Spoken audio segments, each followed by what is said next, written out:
So we just finished recording this week's episode of the Wealthy Podcast with Dr. Jon Dautremont.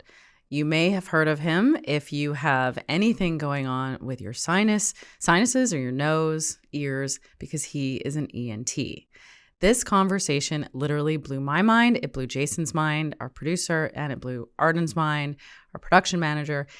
This is such an interesting conversation. So if you're one of those people that suffer with either acute conditions of the nose or the sinuses, or more commonly, I think, as we learned through this podcast, chronic conditions, you're going to want to listen up because Dr. Jon is a wealth of information, and I ask him as many questions as I possibly can about allergies, about sinusitis, about rhinitis, and all the things that affect the way that we breathe here in the Okanagan.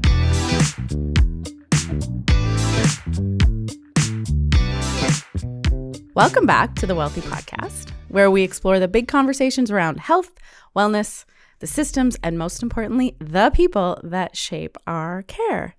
And today we're diving into a topic that affects so many of us, allergies and ENT, ear, nose, and throat health. This one hits close to home for me.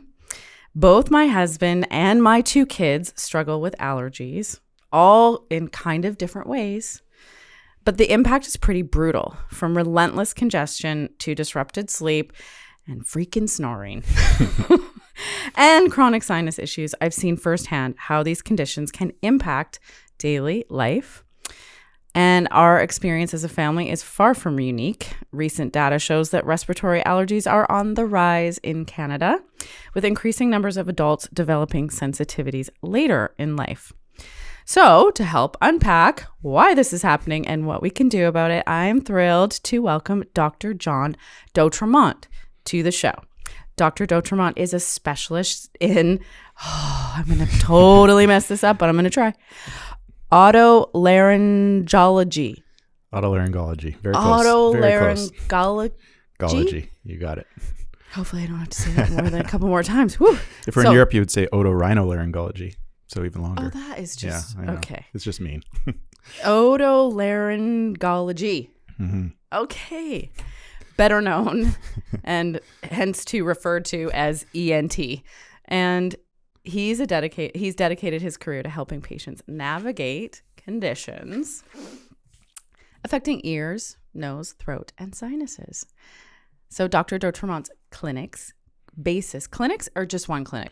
Basis Clinic, yeah. Basis Clinic is focused on delivering evidence-based, patient-centered care for chronic ENT issues, including allergies and sinus health. He is here to help us make sense of the trends, understand treatment options, and most importantly, learn how to breathe a little easier. Let's get into it. Welcome, Dr. Dautremont. May I call you Jon? Yes, absolutely. Because I also am afraid I'm going to mess up your last name, which I don't think I did. You did very well. Better than most people. But Jon's good. Yeah. Great. Well, welcome. Thank you for coming. Thanks for having me. So we have an opening tradition on the podcast. So basically, the whole premise is that the people that we're talking to have kind of a deeper connection or passion to healthcare, one that just didn't pop up overnight. Mm-hmm. And I imagine it's the same for you. Mm-hmm. So I'm just curious, where did it all start? Was there sort of an early experience with health or healthcare or a memory or just something that inspired you to kind of pursue this path? Yeah. I think probably common to a lot of people in healthcare, there is a family connection there. So growing up in a fairly small city in Saskatchewan, my father was a family physician there. Okay. And kind of that old school full practice family doctor, doing everything, doing emergency care, obstetrics, minor surgery, full practice, basically doing everything in a smaller center. So I do have some vivid memories of going with him to the hospital on the way to hockey practice in the morning and seeing a patient in emergency, or going with him to the ward to do rounds, and just being amazed and impressed at how important everything seemed there, and how he and the nurses and the other doctors had this secret language that they were speaking of how to help people, and it just seemed like such a big deal what they were doing there, and so from an early age I became impressed by that, and that felt like that was something that I wanted to be a part of moving forward. And then, I also, as a child, was very into tinkering around in the garage and on the family farm and everything, taking apart dirt bikes and motors and all that. So the idea that you could be in the world of medicine and healthcare and also do something where you're working with your hands every day as a surgeon just fit really naturally for me. How did you... Oh, there's so many things in there. Like, what small town is Saskatchewan? Because people are going to want to know that. So Moose Jaw. Just on the edge of Moose Jaw. Yeah. Okay. Yeah. Yeah, I have a family connection to Moose Jaw as well, but like really way far back. Like, but yes, I know of the town, and I've been there. Yeah. Good. The friendly city. Is that what they call it? That's what they call it. Okay, I know this is totally another topic, another episode, but like, where did that name come from? There's theories. You're asking me my history here now. You don't have to answer. Let's just say apparently, it's an interesting name. Either somebody found a moose bone where they founded the city, or the shape of the river also has that look from above. I've heard a few different theories. Cool. Or it may sound similar to an indigenous word that someone said at the time. Yeah. But yeah. A few Well, different theories anyways. A little aside note, but always curious, especially because, we are in Canada, right? Yeah, that's right.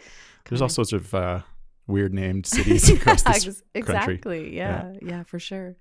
Yeah, so... your dad was a family physician. Mm-hmm. This is actually, interestingly, very common. Yeah. Yeah.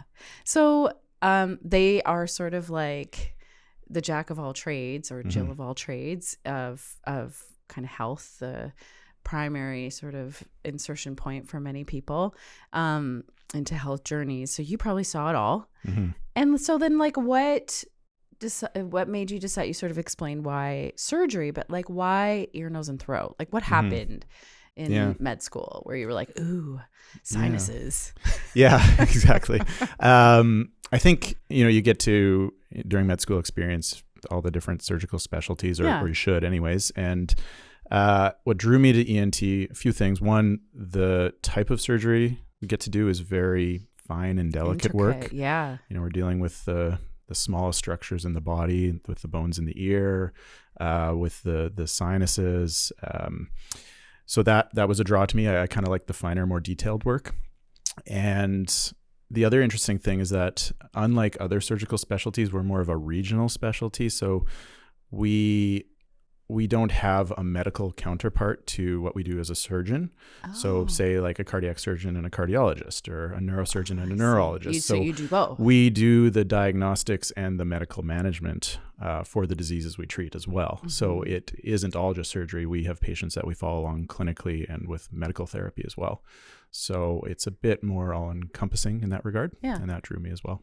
Yeah. So I guess the best way to kind of understand it is that you go through the full circle, like, with patients, not just kind of, we spoke to a general surgeon last week, and he sort of kind of does the same thing, where you have that consultative process, and then you do the thing, and then the follow-up and all of that. It must be kind of nice for you, as opposed to maybe perhaps a cardiac surgeon, a thoracic surgeon, where it's just like, hello, nice to meet you, I'm going to take the thing out and let's watch it for a bit and hope things are good. And okay, bye. Right. You're right. Like, go see your specialist. We're managing it up to the point where we decide surgery is necessary. Yeah.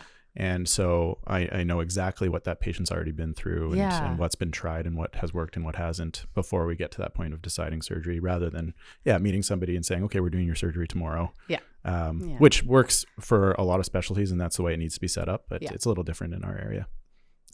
And I think that's probably good, because in this particular case, allergies are kind of, and these conditions are sort of personal. Like, it's not like one size fits all, I imagine. Oh, totally.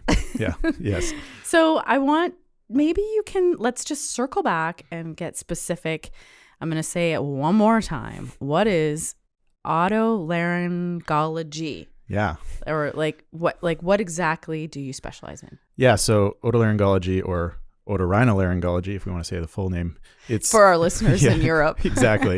The Latin, it's just the Latin way of saying ear, nose, and throat. Oto, ear, rhino, nose, laryngo, throat, or larynx. But traditionally in otolaryngology, we've been kind of bad at marketing and branding ourselves, because it is more than that.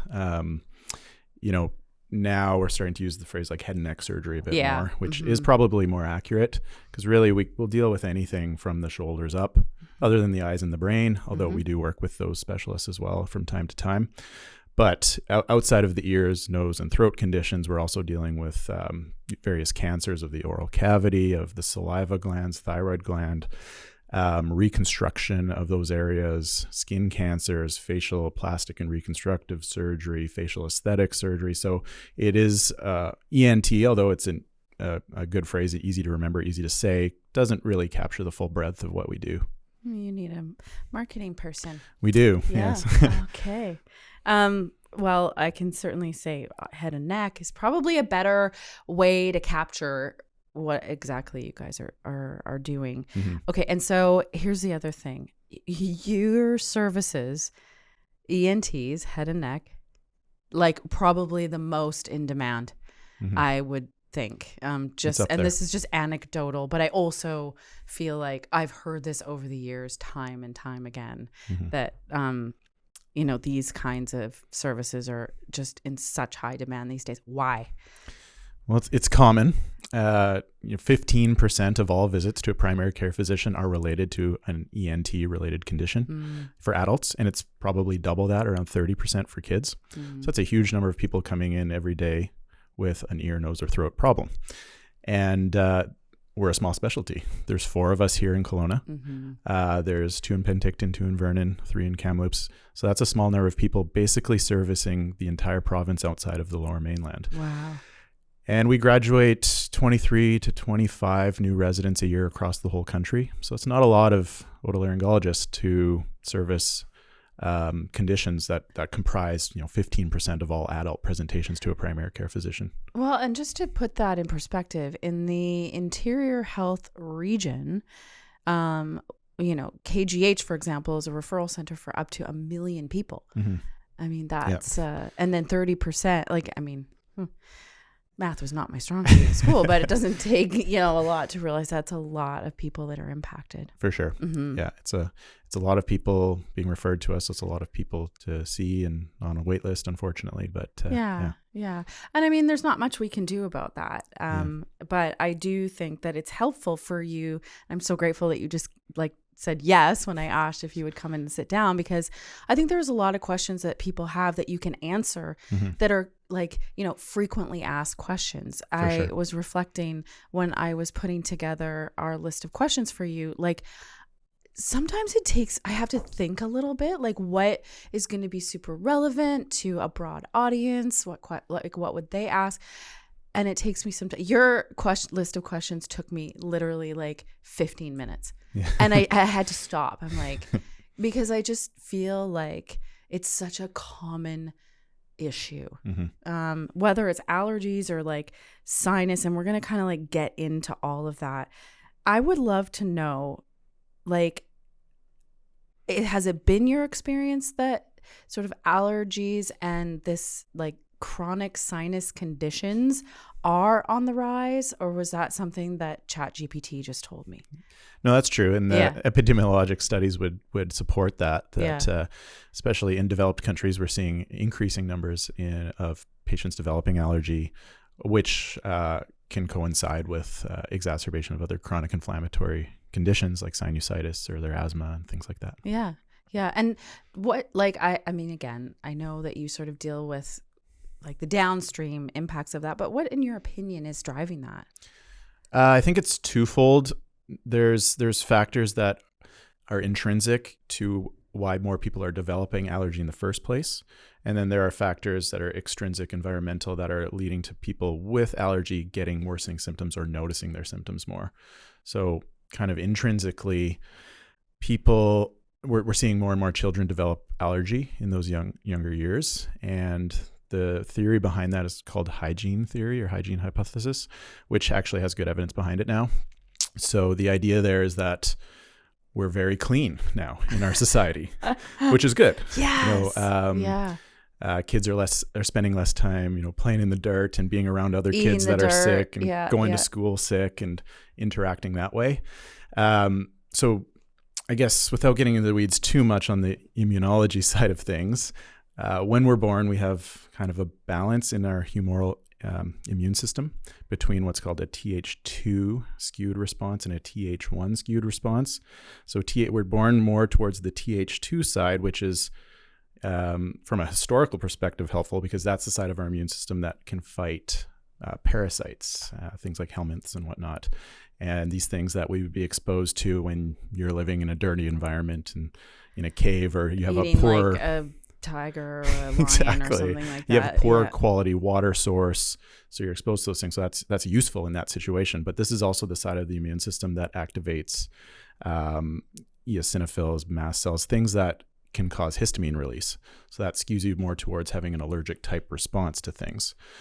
What's supposed to happen in modern society is that when you're a young child, you start getting exposed to bacteria and viruses, and then your immune system adapts and switches over more towards a Th1 skew, which is more of the inflammatory cells that fight bacteria and viruses and more of the cytokines that relate to that side of the immune system. And so if we don't get as much of that switch, which is theorized to be because kids are just so much cleaner. We have dishwashers that disinfect our dishes now. Kids are getting in the dirt less and being around other sick children less. If you don't get that switch over at a young age, then you're kind of left on the side of the equation that promotes that allergic response. Oh, interesting. So we see that children who have siblings, who go to daycare, who have a pet that's licking their face, they get less allergy. So in a way, we're almost too clean. Not to say you should go out and get sick on purpose, but there are some benefits to having respiratory illness at a young age, mild ones. Okay. Wow. It's funny. We had a mental health expert on, and she was talking about how our parenting styles have changed so much in the last couple of decades.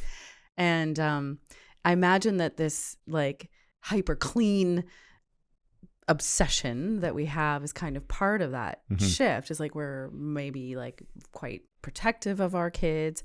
I'm pretty sure the pandemic and all of the stuff that was contained in that probably didn't help facilitate that. So basically what you're saying is that it's okay to maybe let your kids play in the dirt a little bit more. It's okay to get a little dirty. Yeah. Be around other kids. Yeah. Even though it's scary. We don't want kids to be dirty and uncomfortable. But it's not a reflection of our poor parenting skills. In fact, absolutely, it's a reflection of our excellence. We'll just reposition it. Absolutely. Yeah. Pivot on that. Very interesting. And I just want to say too that for the purposes of this conversation, Jon, you and I are talking about like not food allergies for the most part. That's a kind of a different topic. Well, it's part of the same spectrum. Okay. We can kind of almost predict who's going to develop environmental allergies because it can follow a familiar path. Call it like the allergic march. So often when very young kids can develop eczema, which can be a precursor to then developing some food allergies like milk allergy, egg allergy, things like that.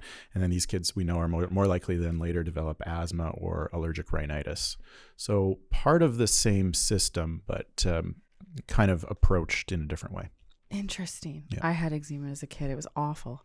Yeah. So I guess maybe I was one of those allergy people. I just ate the right things. My parents were very conscious about, what we were putting in our mouths, which was probably good. Also, I did eat dirt and play in it a lot. There you go. There you go. That might have helped me. So your practice is here in the central Okanagan, interior of BC. What are you seeing in your practice? What are the sort of like the most common conditions that you're looking at? Yeah. So within ENT, we, in our group here, the four of us, we all kind of have a little bit of a different focus. I have some colleagues who mostly see voice and swallowing disorders or cancers. In my practice, the main things I see would be sinus and allergy conditions, ear conditions and hearing loss, dizziness and vertigo, skin cancers, and facial aesthetics. Wow. The main areas. Wow. So how does the Okanagan's climate, I think we're a little bit unique. I don't know, maybe everybody thinks they're unique in their region, but the Okanagan's climate and environment. So this like dry air, wildfire in the summer. Sometimes we have smoke, lots of trees, lots of pollen. How does that impact allergy and sinus health? And do some people experience worse allergies, say, in the Okanagan than they would if they lived in Calgary? Right. To a certain degree, it's patient specific based on what specifically you're allergic to. So, for example, if you're allergic to ragweed specifically, we don't have much of that here. Yeah. So you might be better here than if you were in Ontario or Quebec. Right. Versus somebody with a cedar allergy or a sagebrush pollen allergy. They're going to be worse here than if they were out east. And these are things you can test for. Like these are we can kind of clarify which of the common things you're allergic to or sensitized to. But at a base level, there are some environmental factors that do pose a bit of an extra challenge here. The dry air is harder on people's noses. Mm-hmm. Your nose doesn't function as well in dry air versus humid air. And so I have a lot of patients who say they went on vacation somewhere tropical and they were cured while they were there. Yeah. Everything was better. And I agree that your nose is going to function better and be able to do the things it's supposed to do when it's properly humidified. Because that's the role of the nose. It's one of the roles of the nose is to humidify the air before it gets to your lungs. And so if it's having to work harder to do that, it's going to make everything more challenging. Right. So that intrinsically is an added challenge of being in a dry environment. But being in a dry or windy environment also means that there's more pollen in the air. The less humidity there is in the air, the more the pollen floats around and gets spread further distances. And it doesn't land on the ground and go away as quickly as if we live in a climate that's getting more rain. And we see the pollen here, like at certain times of the year, like it's on our car, like it settles, like there's that much of it. Yeah, we get a lot of it, and we get a lot specifically of like tree pollens versus other types. Absolutely. Yeah. What about, okay, so it's so funny we're talking about this. Arden, can you pass me a tissue? Now I'm like my nose is running. Just thinking about it. I'm like, oh no, is it just because we're talking about it? I'm having what do you call it? A psychosomatic response. Yes, right. That's the other thing about going on vacation. I think people are also just doing things they enjoy doing rather than going to work. So right. Exactly. Yeah. So one of the, I've really noticed this, as I said to you before we started recording, I am not really impacted by seasonal allergies or the pollen or anything like that, but the wildfire smoke. Mm-hmm. What is going on there? So, I mean, obviously we know it's like a, what do you call it? A contaminant in the irritant. Air? An irritant in the air. What's happening? Well, it is an irritant for anyone because it's not supposed to be on the lining of your nose or your lungs. Right. But if you have a predisposing condition that has already elevated or escalated your inflammatory state, then you're going to be that much more susceptible. So it's not that somebody is allergic to smoke. That's not a true allergy, but you can be sensitized to it where it's worsening the inflammation in your nose or your lungs past a certain threshold where it becomes more bothersome. Right. Okay. So if you have a baseline allergy or sinusitis, and you may have an allergy that's present year round, there are perennial allergies as well, not just seasonal allergies. So that has already caused this baseline level of inflammation to raise to a point where you add an irritant on top of that, and now it's become clinically relevant. I see. Yeah. So people like me, just irritated, it's just kind of increasing it's an irritant. So I'm experiencing those symptoms. Yeah. So although from a scientific point of view, it's not truly an allergic response. No. At the end of the day, clinically, it's kind of the same. Like either way, you have rhinitis, it's irritated. Yeah. There's swelling going on in your nose. There's extra mucus production and it's bothering you. But my husband, who is acutely asthmatic, always snuffling and snorting at the best of times, perennial, I like that, like flowers, perennial allergic, it would be more irritating for him, or potentially, yeah. Yes. He's already got a baseline problem, and then you've got that much less room to work with in the nose, and now you add an extra layer of irritation on top of that. Yeah. Okay. So that's why those warnings sort of come out and say, like, if, there is an elevated level of wildfire smoke or the air quality is such that they suggest that people with pre-existing conditions such as like asthma or sinusitis or allergies or whatever, kind of just be mindful that that's going to cause more irritation. And people with rhinitis, yes, it's going to make you more congested and you're going to have a bad day. But the people with severe asthma, they need to be the ones who are really careful because that can actually become life-threatening. Right, Yeah. right. So what you're saying is that there's not really better places to live if you have environmental allergies, but there might be better places to live for you. Like not in general, like, oh, move to Calgary and you will have no allergies. Right. I wouldn't say that you can get away from it completely for most people. Right.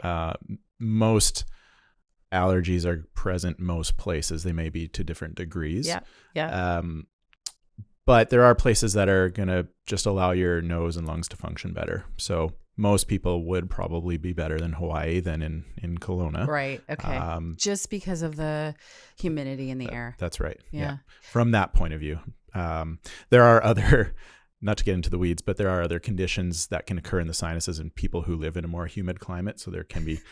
They get their own fun stuff. They have their own unique presentations there. They're too moist. It can be too moist as well. But yeah, for most people, they do feel better in a more humid climate. Yeah. It does make sense.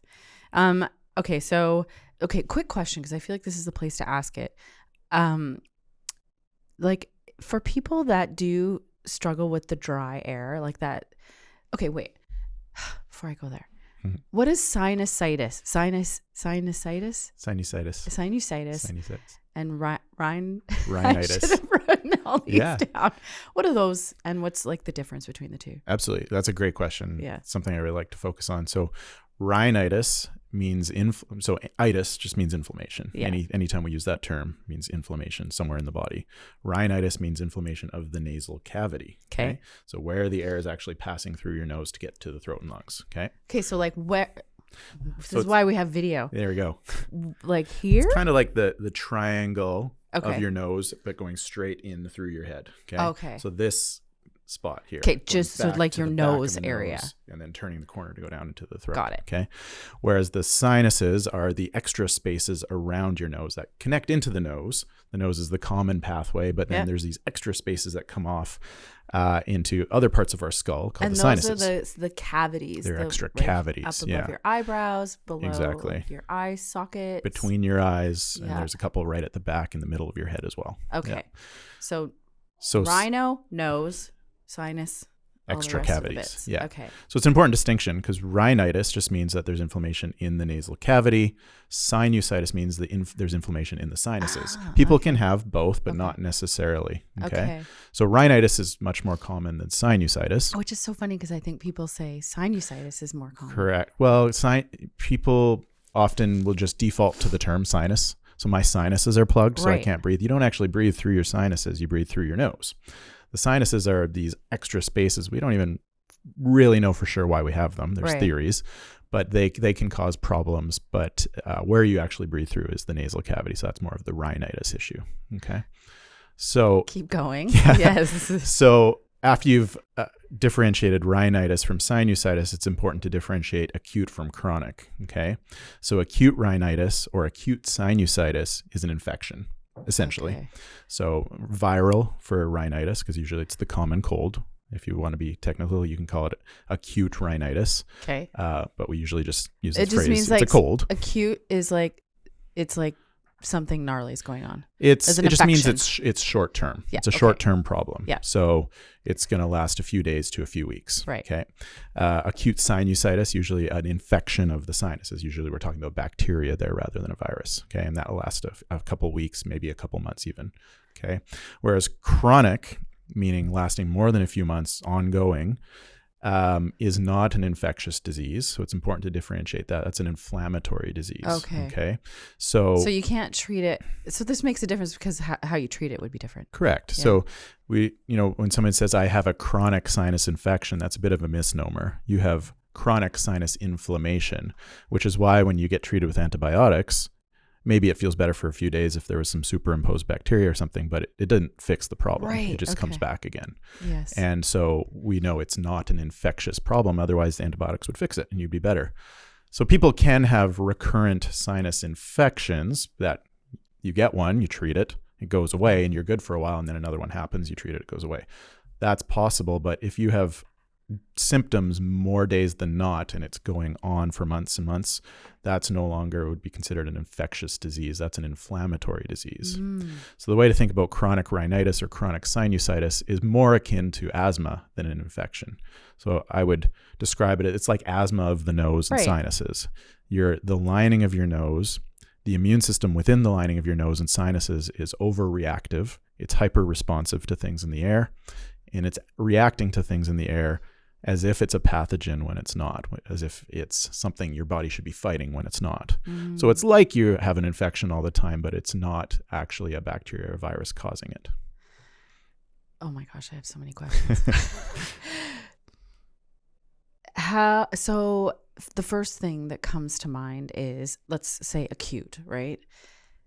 I have there's all this like over-the-counter medication for sinuses. And in my house, because everybody's always irritated because they probably have chronic conditions, but we're always like, oh, take a sinus pill. Will that work necessarily if it's rhinitis?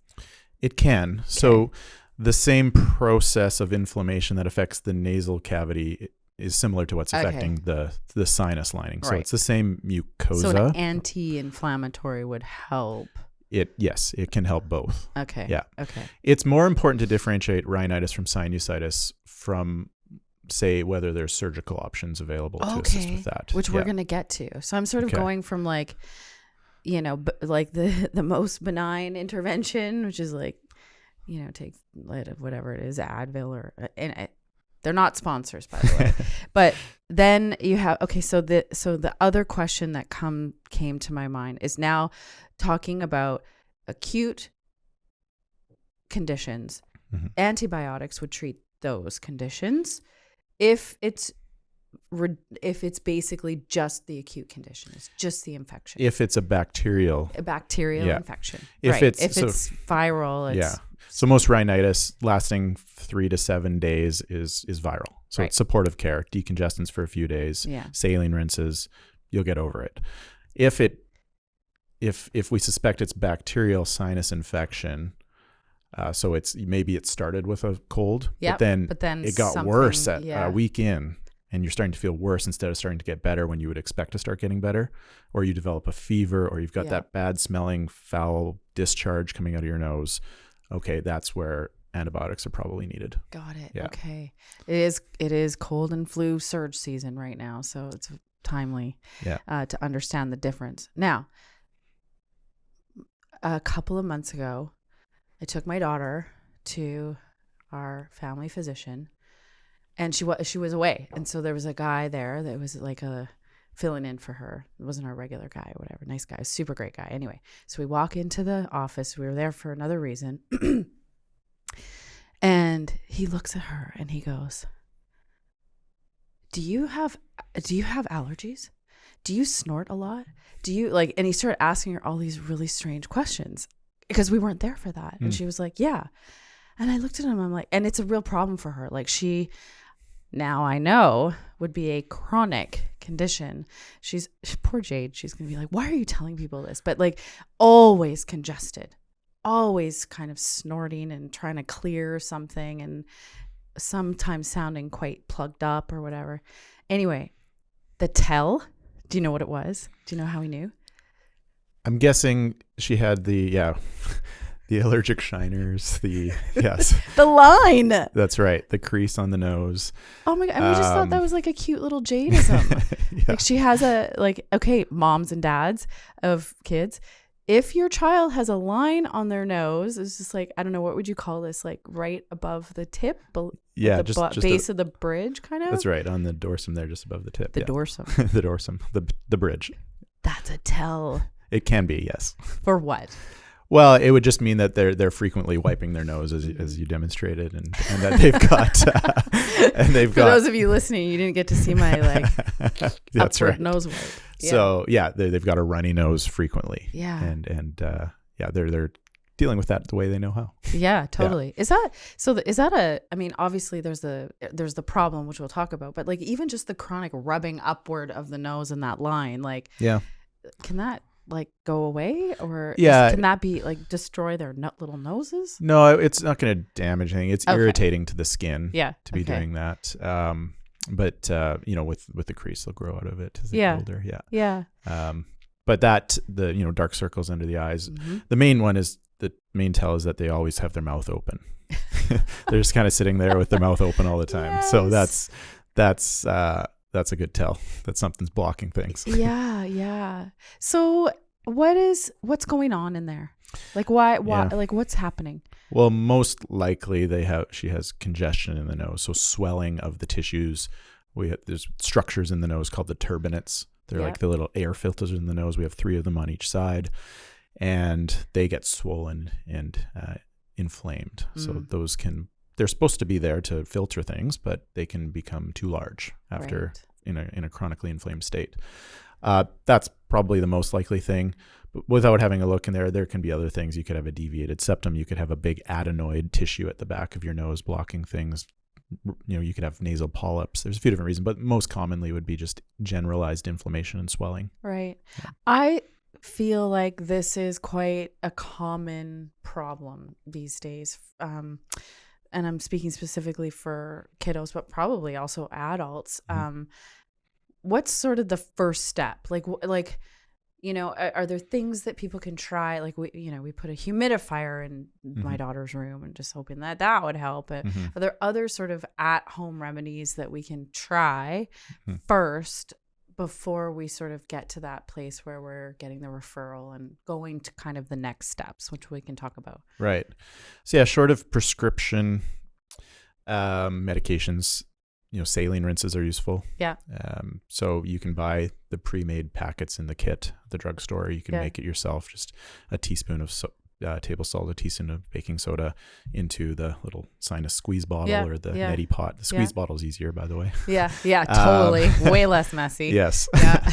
And just remove those irritants, remove the excess mucus that's accumulating in the nose, so that there's the things that are irritating your nose that you're breathing in all the time are sitting around in there less. You're clearing it away. Okay. So it has less of opportunity to cause an issue. And the sprays, like I'm going to let's say you try the over-the-counter sprays, you try the swishing, and still irritated. You see your family doctor and there's like now, so like the Avamis kind of stuff. Like, is that sort of like a next level? Yeah, that would be the next level. Yeah. Just to go back, I would caution about the over-the-counter sprays. Okay. The decongestant sprays, Dristan, Otrivin, Drixor, all those ones are really should only be used in couple specific situations if you have a bad cold. So it's just for a couple days. Oh, okay. So not ongoing. For chronic use. No, because they'll actually make your situation worse in the long run. Okay.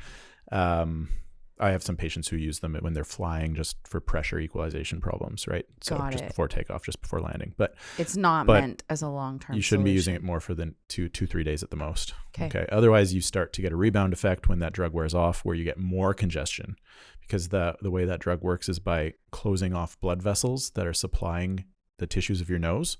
So now those tissues don't have blood in them. They shrink.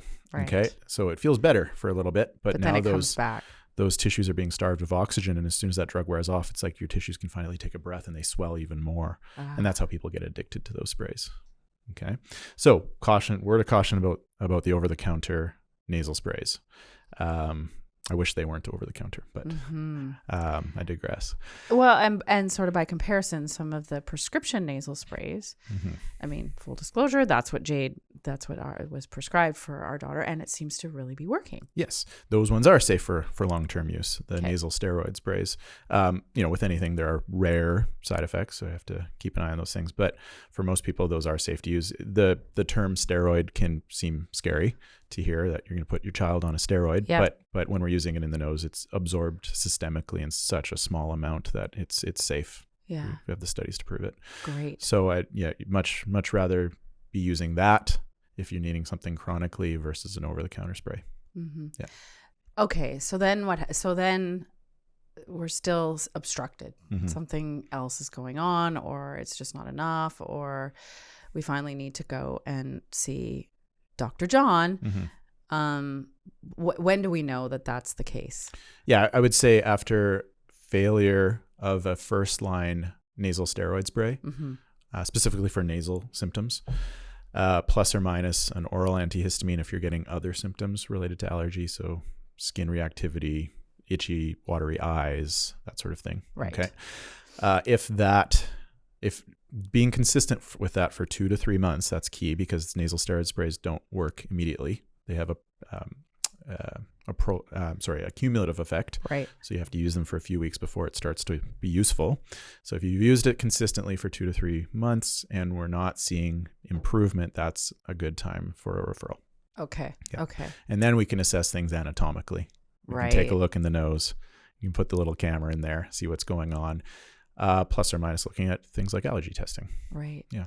You hear a lot. Okay. So now we're in your office. I hear a lot of people talking about deviated septum. Mm-hmm. What is that? Basically, the septum is a piece of cartilage and bone in the middle, runs vertically. Yeah. That divides our nose into 2 sides. Okay. So it's kind of an extension of the columella, the skin that divides our 2 nostrils, keeps going inside your nose. So there's 2 sides to your nasal cavity. They're separated all the way to the back of the nose when they become one passageway again. So that separator, that dividing wall, is called the septum. So it's made of cartilage mostly at the front of your nose. That's why it's a little squishy here. And then further in, deeper in, it's made of bone. Okay. So you can have, most people, it's nice and straight. It sits nicely up and down. It's vertical. In some people, it's bent or curved or pushed off to one side or the other. Either they were born with it that way, birth canal trauma, or they had an injury at some point in life. They got hit. Yeah. Right. Yeah. So can it you can see block. If sometimes you can see it if it's very anterior, so very near the front of the nose.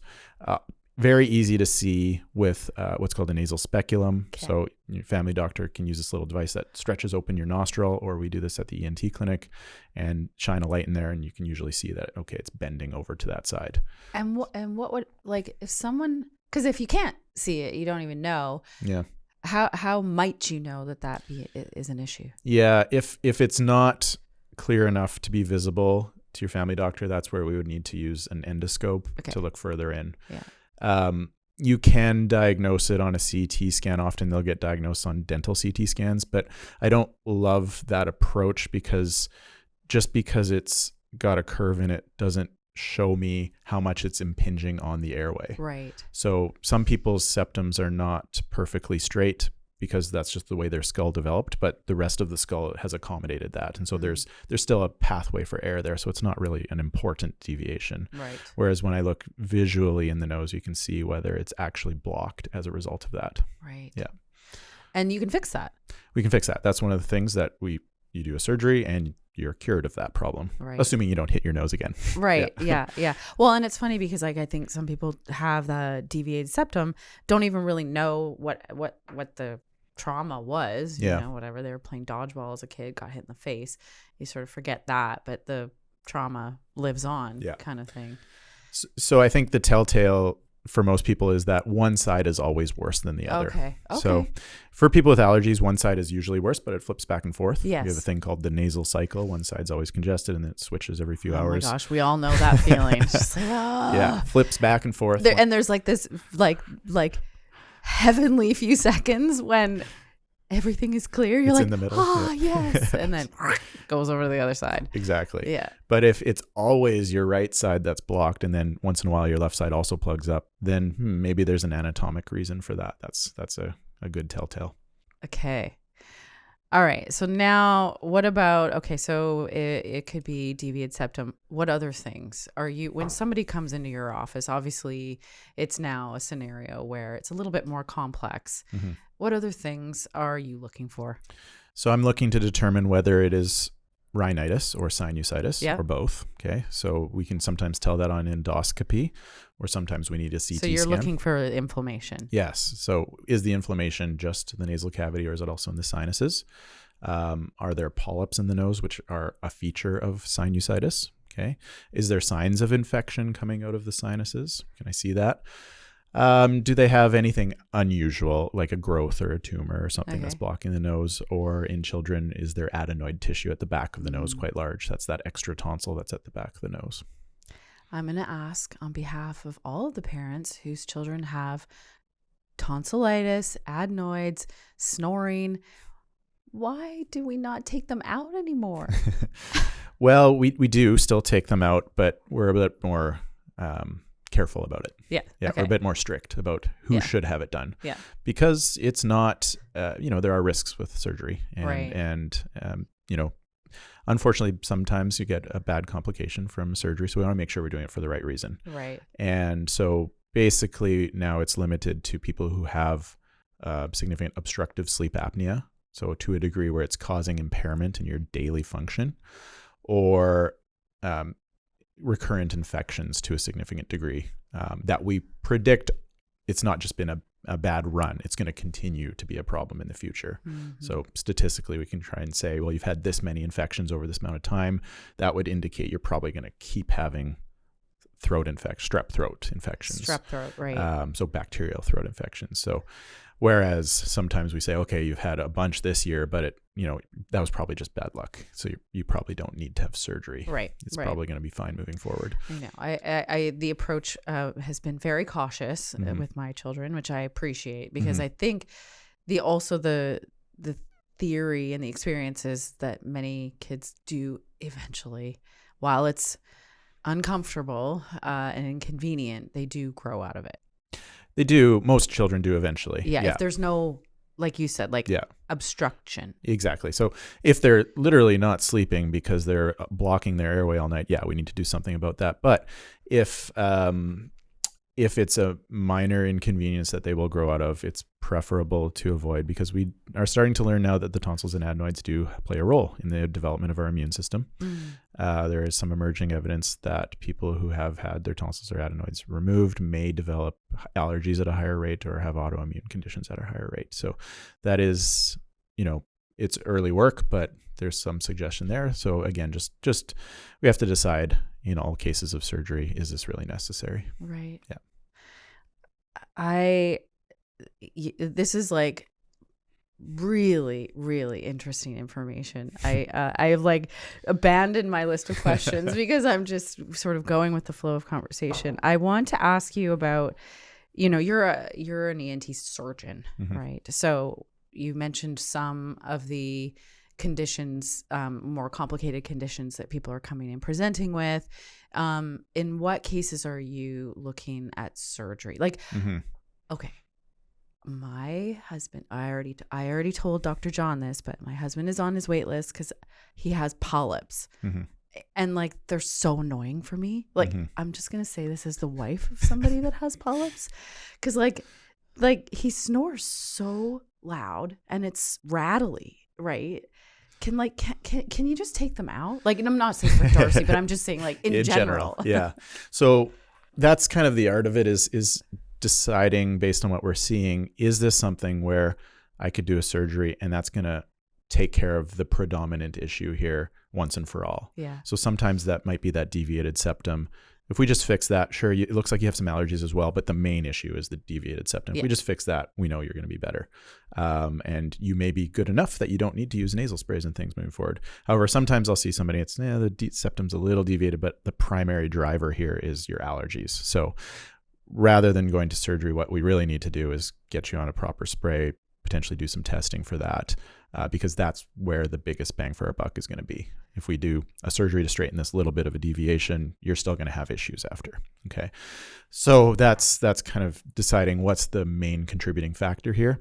But in some of these other conditions like chronic sinusitis, as the name implies, it is a chronic disease. So it is important for patients to know in that situation, surgery isn't going to cure the underlying immune system problem. So we can cut your polyps out, say, see you later, everything looks great. You'll be back in a few years with them again. Okay. So what we have to do, just like, in somebody with chronic inflammatory asthma, we have to get you on good maintenance therapy. Sometimes that's sufficient enough to shrink the polyps away to where we don't need to do surgery. And we're going to maintain that improvement moving forward. Okay. So we're going to be committed to doing your medication regularly. Otherwise, we know this disease is going to rear its head again. Got it. So now, treating it more like a disease than correct, kind of like an acute occurrence. Yeah. So for a lot of these conditions, unfortunately, there isn't a quick permanent fix. Yeah. But we do have surgery in our back pocket to say, okay, we've really given it a consistent effort here and we haven't been able to get this disease under control, it's probably because the medications aren't getting into the sinuses where we want them to go. Well, let's open things up. Let's remove those polyps. Let's make all the openings into your sinuses larger. Let's straighten the septum if it is deviated at all. Let's make everything more open and kind of hit the reset button on your nose. And then the medications will get in there where we want them to go, and we'll be able to keep this under control better. So I always really stress my patients, we're going to do this surgery here, but that doesn't mean we're done. Right. I'm going to be continuing to work with you after, because otherwise the condition is still there. Yeah. Yeah. So it's part of the management surgery, but it's not always the cure. Right. Yeah. And thank you for explaining that, because I think there's this, certainly I know in my mind, and it's funny because we literally just had Dr. Kluftinger, do you know Andy? Yeah, absolutely. Yeah, he was on last week, and he's a general surgeon. So he was just talking about like how often his surgeries are curative, right? Like he basically can go in and take out the thing and then, you know, for the most part, like you're good. The thing's out. I don't want to sell us short. There are little things that we are curative, you know, especially with like, you know, ear surgery, hearing loss surgery, things like that. But it's more, it's part of it's more of a tool in the toolkit. Correct. Yeah. So some things it's a one and done. See you later. You're cured. Just don't I will say Andy was very clear. It's not a one and done. Like I had breast cancer surgery. So there was other things, Fair but enough. You know, it's not sort of part of an ongoing package of care. Exactly. Yeah. So interesting. What are the surgeries that you're performing most often? You said you're here at KGH 2 days a week. Yep. So you're a busy guy. What are you doing? So my common surgeries would be sinus surgery. Septoplasty, straightening the septum. So those are the common nasal ones. In the ear, we're often doing restorative hearing surgery, whether that's repairing a hole in the eardrum, replacing one of the little hearing bones, or removing like a skin cyst or some other disease in the inner ear. Skin cancer would be the other common one that I'm doing. Okay. Yeah. And so you, which skin, we had Dr. Diane Burrows on. Yeah, I don't nice. know if she's a derm. Yeah. We talked a little bit about skin cancer. What are you doing with, that's a whole other episode. Yeah. What primarily are you doing? Yeah. So we're generally, people will get referred to one of us if they have a skin cancer on the face that's going to have a little bit more complex closure. So it's one thing to cut the skin cancer out. It's another thing to make the hole go away. Yeah. And so on the face, that can be a bit more complex to make things look as good as possible without affecting function of nearby structures like the eye, the mouth and the nose and things like that. Yeah. Are there any areas of your specialty? I'm going to just go with your specialty, ENT, head and neck, and the long word that I can't say very well, that are really exciting to you? It's kind of all of it. Like advancements or sort of emerging research. Yeah, I'd say on the sinus and nasal side, it's been exciting to see some of the new biologic medications come out for people who have really severe refractory disease, where their polyps just keep coming back despite surgery. And these are people who've had surgery like 3 or 4 times. Right. Now we're starting to stop that repeated trend with some of the new medications that are available. On the dizziness and vertigo side, there's some exciting we didn't even things. Talk about that. That's such a huge thing. That's another whole box we could get into. Yeah. There's a lot of new treatments we can offer to people with chronic vertigo conditions. We're now more aware of certain entities that got misdiagnosed previously, like vestibular type migraines. So a lot of people with previously maybe were diagnosed with like Meniere's disease, they actually just have migraines that present with vertigo primarily. So there's, we're kind of clarifying some of these diagnoses that may have been thrown around a little bit incorrectly in the past. So that's exciting too. Very excited. I mean, I now I'm so mad that I didn't ask you about vertigo, because there's a gal in our office, Dawn, and she just like all of a sudden had like vertigo. I mean, it's obviously not all of a sudden, but I think it can be like literally extremely destabilizing for people. Absolutely. Incredibly debilitating. Okay, can you just give me like a little like time? I know Jason's looking at me like we're running out of time, but what causes vertigo?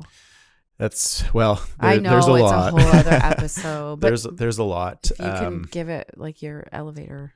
I guess for most things that cause vertigo, the best place to start, because again, it's a super long wait to get in to see an ENT, and an even longer wait for that referral, because only a few ENTs actually really do vestibular and vertigo conditions. And that's what you do, right? I do that. Yeah. It's part of my practice. Some of what you do. Some of it. Yeah. But a good place to start for anybody who's experiencing vertigo would be to see a vestibular physiotherapist. Okay. They're quite knowledgeable. They can do a lot of the testing, and most of the conditions that I end up diagnosing, I end up sending to them anyways. Okay. So you can just find one of those, a vestibular physiotherapist. So a physiotherapist who's done specific training in dizziness and vertigo. That's a good starting point, and they'll be able to help most people. That's a really great piece of advice. Thank you. Yeah. Because I do think it actually is quite, it's more common than we think. Yeah. And again, like I said, very destabilizing for people when they have it. Okay, I'm going to switch gears a little bit here, because part of what we're doing on the Wealthy Podcast is like kind of bringing our community closer to the people that are providing care, and you're a person. And tell me about Basis Clinic and the partnership that you have with your business partner, who I also understand is your life partner. Like, what was the whole idea for Basis? Yeah. So with the ENT practice, we started to see some gaps in ability to get people in to see other specialties. This started when I was practicing in Calgary. So obviously I was seeing a lot of patients with rhinitis, and we were having a hard time getting them in to do allergy testing, because that was an extremely long wait there. So decided to go do some additional training to be able to offer that in-house and start to do allergy immunotherapy to try and cure some of these allergies. Right. So that kind of, okay, so now we're ENT and we do allergy. Okay. To a degree. And then moving to Kelowna, we decided, okay, now we're also sending people elsewhere to who have concerns about their facial aesthetics and wanting to help with signs of facial aging and things. Well, let's add that in as well. It's kind of like all the same package, like everything above the neck. Yeah, exactly. And doing facial plastic reconstructive surgery is part of an ENT residency training, so we have a good background in that. And so now we've got all these kind of 3 different things we're doing here in our space. Well, let's come up with a common name just to make things more clear, rather than saying you're at ENT Kelowna or Okanagan Allergy, but you're in the same Okanagan building. Head and Neck. Yeah. So we decided, let's pay somebody who knows what they're doing when it comes to marketing and branding, and let them come up with an identity for us. So we've been happy with it. Yeah. Yeah, I really like it, and I really love what you're doing. Tell me a little bit about you. This. Another sort of like clever, let's say, part of our wealthy story is that this is a play on kind of words. Is it's like health is wealth. Yeah. And I think that collectively our understanding of what is health care, just in general, is starting to shift a little bit. And it's funny because, we're recording this at the Kelowna General Hospital, which is sort of like the epicenter of acute care in our community. But we're starting to understand that health is like so much more than just fixing something that is broken or curing something that is ailing or whatever. Right. How has your definition of health or healthcare changed since you have been practicing, or just being a human, a person in community? Yeah. It definitely has. I mean, when you come out of medical training, rightly so, the focus is on trying to identify and get people to a disease-free state, right? Let's get rid of the disease. Let's bring people back to baseline. So, back in the day, somebody might go see a specialist or an ENT, and the end result was, well, they said nothing's wrong, and you left, and that's what you got. And now I think that medical training and our practices are shifting to expand a bit more into, well, let's not just say there's nothing wrong. Let's say, well, what can we make more right as well? Like, let's not just get somebody to a disease-free state, but let's optimize beyond that. and the person is here for a reason. Something's bothering them. Just because there's no sinister disease process present doesn't mean there's not something we could optimize better. So I think there's definitely been a shift in our specialty. You can see it at the conferences we go to, at the lectures we attend, to let's learn some of the things we can help people with in terms of lifestyle modifications and just optimizing your general health to improve the symptoms you're experiencing and live better and prevent you from presenting again in a few years in that disease state, rather than just saying, well, we've cured the present issue. I love that. I do. And just sort of like from your perspective, what are some of the things that, people can do to help promote ENT health, let's call it, or prevent or at least mitigate some of these, and I'm just thinking like basic lifestyle things, some of these chronic conditions. Yeah, I think part of it is education, where, it's when you go through medical school, you get a few days in ENT, right? Yeah. And so for how much of a primary care practice it makes up, it's a small amount that gets taught within medical education. So we're really trying to focus on helping our colleagues learn more about these conditions. And so we love doing, lunches and dinners together, and certainly, family physician groups have reached out and we've set that up in the past, and that's something we really enjoy doing. So just improving the education amongst at that primary care level. At the primary care level. Yeah. Because there's too few of us. So it's good if we can encourage management at that level. And I would say just for patients in the general population, or the population in general, I would just say that, you don't necessarily have to accept the concept of like just learning to live with it. A lot of people, I think, say that, and that's kind of sad to hear. Yeah. Because in our specialty, and I think life in general, you have options there. So if you're saying that I guess I just got to learn to live with these symptoms, whether it's, I can't hear properly in a social setting, or I have to stay inside for May and June every year because of my nasal congestion. Yeah. Well, there are things that can be done. And so I'd encourage people to seek out expertise and seek out some treatment recommendations, and then be consistent and follow through with those. Amazing. Yeah. Okay. One last question. What areas of your life, so again, recognizing that health is multifaceted and encompasses everything from sort of like physical to mental, emotional, spiritual, communities, financial, all the things. What areas of your life do you feel wealthy? Good question.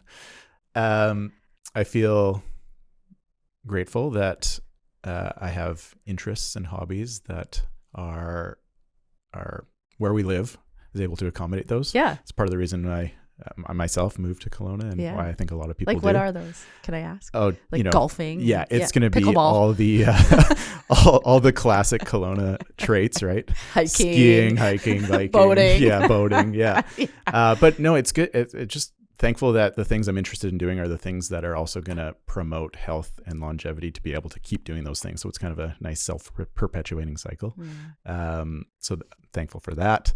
It's good to be in a career that is cognitively challenging and stimulating, and you have to keep learning things. I think that's good for keeping your mind sharp.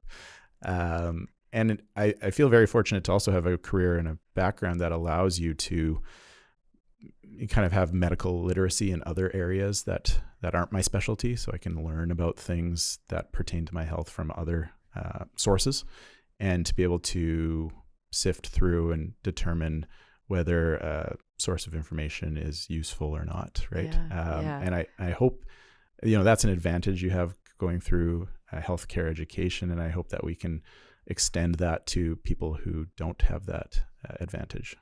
Well, and I think, a shameless plug, but this is part of the reason why we're doing this podcast, is because there's so much out there right now.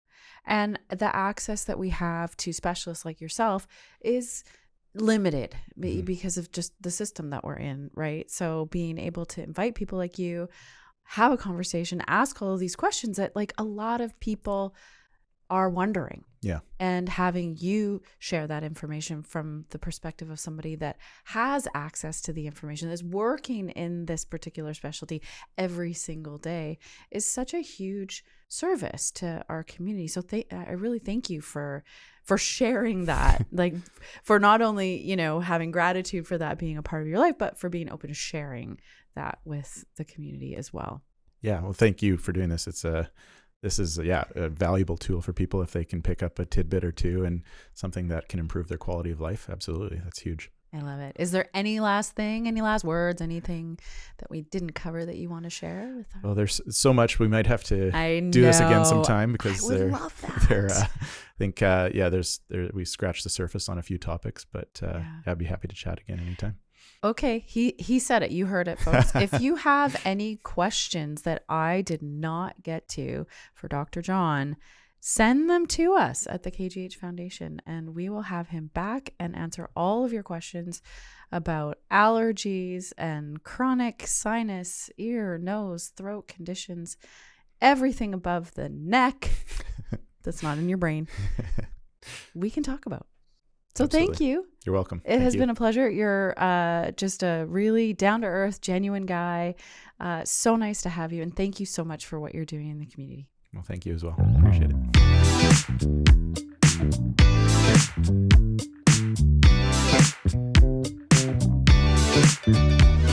it.